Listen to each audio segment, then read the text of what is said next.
Your skill sets in the industry you were there earlier were very different. Your skill sets that you went into the next industry were very different. Could you tell us what you were good at there and what you had to work towards getting better at the next one? All of it.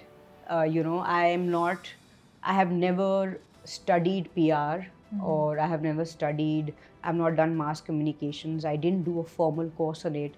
And yet, when I went into the interviewing process, they decided to hire me. And for me, I think that was just a validation of saying there's something I'm doing right.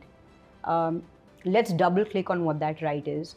And sometimes it's a lot about introspecting on what you think you're good at, and also external validation of, can I do an external check-in? Can I actually ask the people who interviewed me and my manager, my hiring manager, on what do you think I did well?